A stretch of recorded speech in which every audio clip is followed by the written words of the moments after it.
hot age-old debate of nature versus nurture. What do you think, Vonnie? So, the nature versus nurture.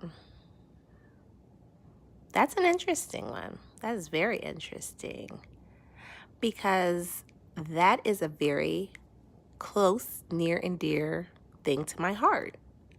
As you know, I have brothers and sisters who are not biologically related to me.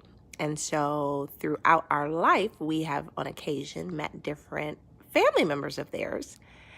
And whenever we meet them, it is very clear what becomes nature versus nurture.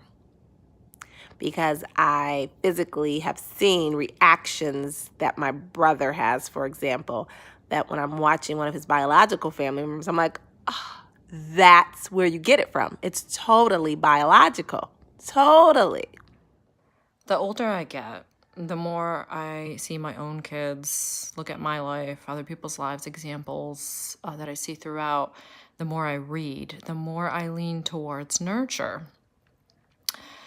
I think nature really has a big impact in the way that we learn, how we learn, maybe how fast we learn. But really, it's our environment, our teachers, our parents.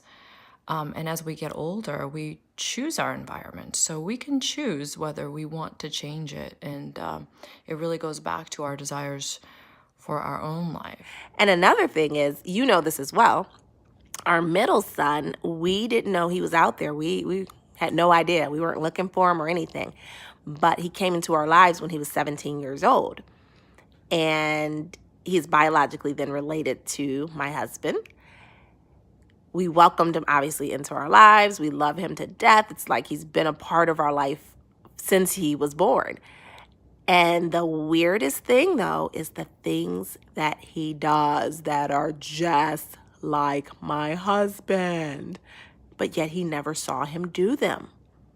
So, for example, he loves to smell his clothes, and my husband does it. And I'm always like, what are you sniffing your clothes for? He sniffs them when he puts them on, sniffs them when he takes them off, and so does my middle son. I'm like, why are you doing that?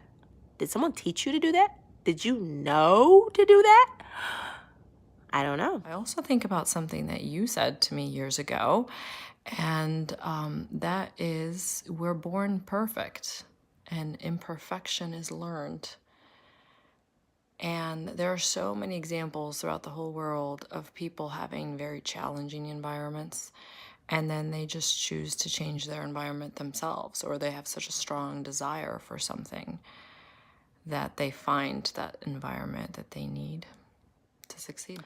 I think when we're young, I think of that story from Suzuki's book, Nurtured by Love, about the little 6-year-old girl who had polio when she was 2 and she was learning to play the violin. Her bow would constantly pop out of her hand.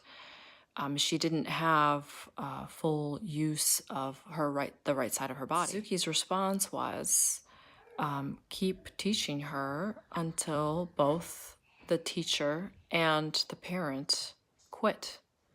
It had nothing to do with the student. It was the teacher and parent. Eventually, she regained complete use and functionality of the right side of her body. It just goes to show how strong nurture is.